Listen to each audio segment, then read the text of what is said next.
Well, this is our last time we get to talk to you this spring. Oh, I just thought you were going to tell me this year. I was going to really be happy. I know. I would make your day by saying that. I guess this is your 13th practice.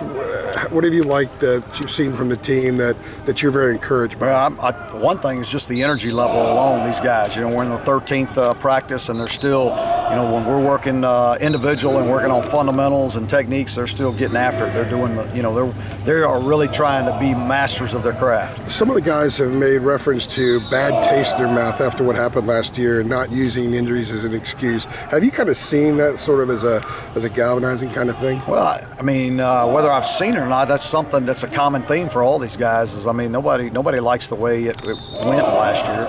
I think all off season, winter conditioning, all that, I think they use that, and I think we'll be a better team because of it. A lot of the guys building on that have talked about how you had the lead, I think, in maybe 7 games in the second half. Now you just have to learn to finish. How do you teach that? How do you learn to finish those games?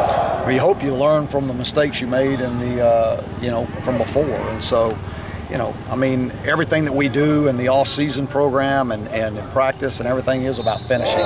So hopefully we're learning those things right now as we go.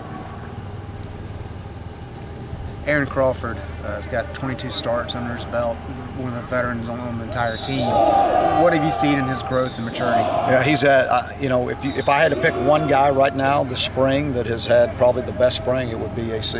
He's really gotten after it. And there's been times we've pulled plays from the scrimmage just to show his effort for a 315-pounder.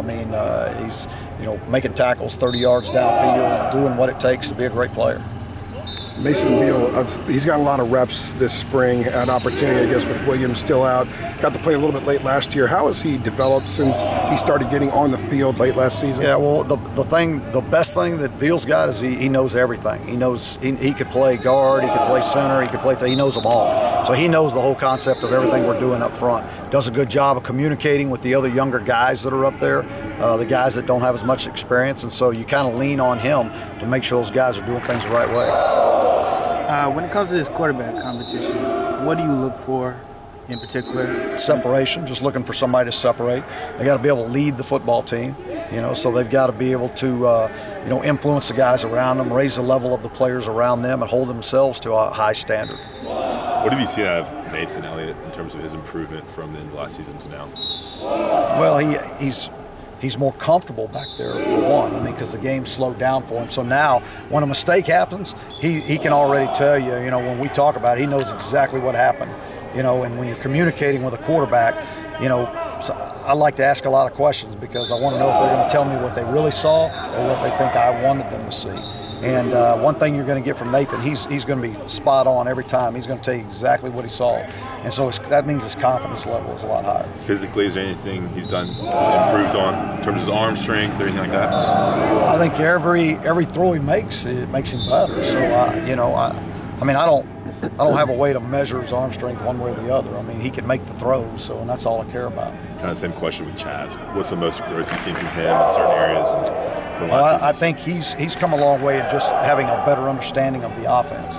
Instead of just what do I do, now he's evolving. He knows what he's doing, so now he's being able to evolve to what the rest of the guys are doing on every given play and every concept. So he's got, just that alone gives him a better understanding, which enables him to raise his level of play.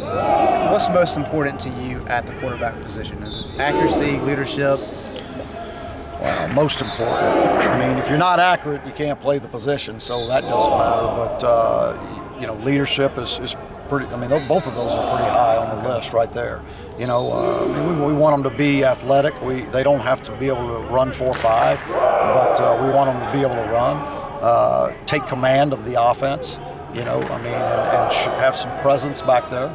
That those other guys know you're back there and you're stable, you're like a rock, and they can count on you. Competition because you need somebody versus competition because both guys are progressing and getting better. At what point were Chaz and Nathan maybe at the latter?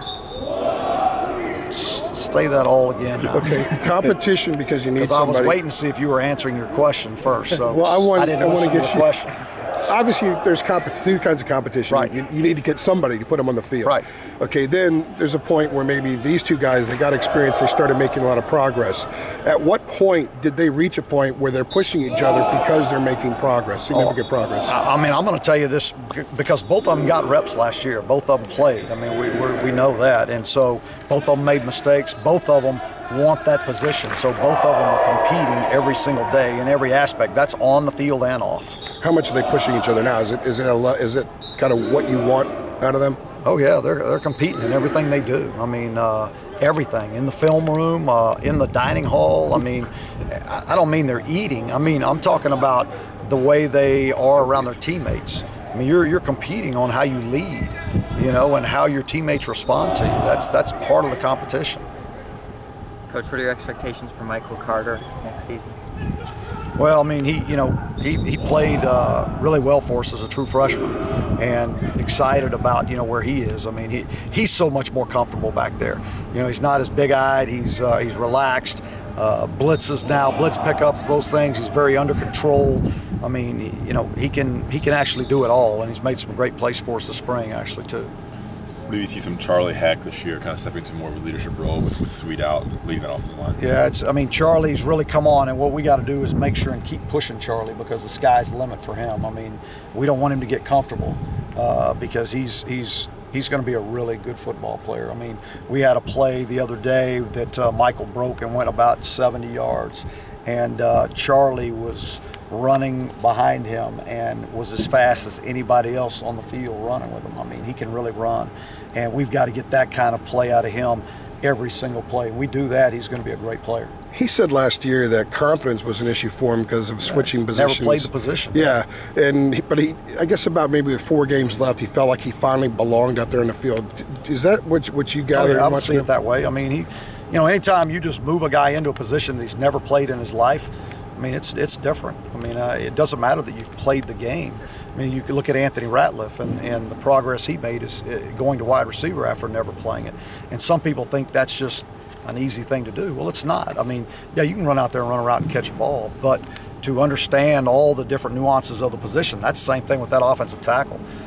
Understanding what those defensive ends and what you have to do within the scheme. I mean, you can't be as productive as you want if you're having to think about it the whole time. It has to be natural. You have to feel comfortable enough that you know what you're doing, so you can be an athlete, and that's where he's at.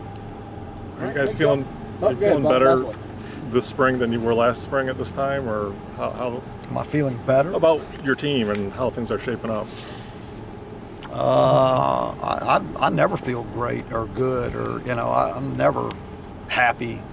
I mean, so I probably feel about the same.